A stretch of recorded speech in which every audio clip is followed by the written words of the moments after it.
मोती और सोनी अलग थे। मोती को बार्किंग पसंद था, सोनी को मियाओ मियाओ करना पसंद था, लेकिन दोनों बहुत अच्छे दोस्त थे। मोती एक प्यारा सा कुत्ता था जिसकी भूरी और सफेद फर थी। उसकी आंखें चमकती थीं और उसकी पूंछ हमेशा हिलती रहती थी। दूसरी ओर सोनी एक सुंदर बिल्ली थी जिसकी मुलायम और चमकदार काली फर थी। उसकी आंखें हरे रंग की थीं और वह बहुत ही चंचल थी। मोती को हर सुबह उठकर बगीचे में दौड़ना और जोर जोर से भौंकना बहुत पसंद था। वह अपने मालिक के साथ खेलता और बगीचे में गेंद को पकड़ने की कोशिश करता। उसकी ऊर्जा और उत्साह देखकर हर कोई खुश हो जाता।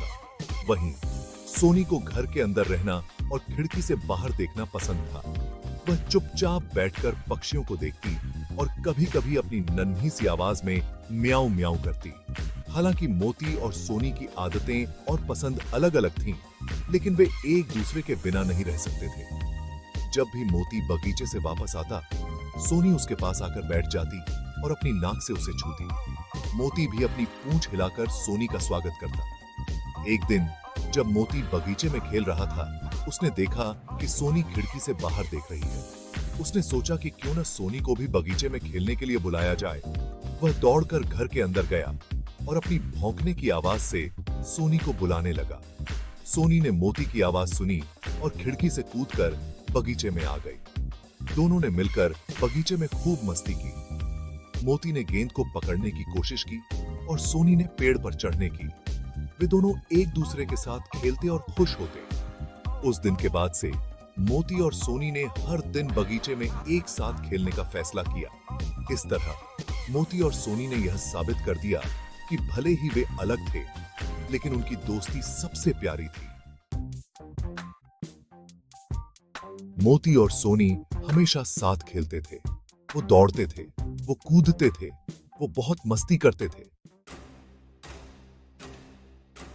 एक दिन गांव में बहुत तेज आंधी आई।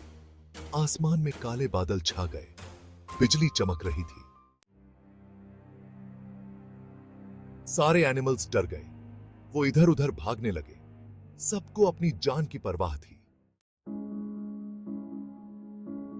सोनी एक पेड़ के नीचे फंस गई।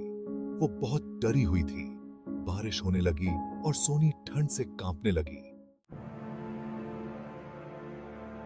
मोती ने सोनी को देखा। वो बिना देर किए दौड़ा। उसने सोनी को अपने ऊपर उठा लिया। सोनी ने मोती को अपनी पूंछ से ढक लिया। दोनों एक दूसरे को गर्मी दे रहे थे। वो सच्चे दोस्त थे। गांव वालों ने यह देखा। वो हैरान रह गए। सच्ची दोस्ती में कोई फर्क नहीं पड़ता।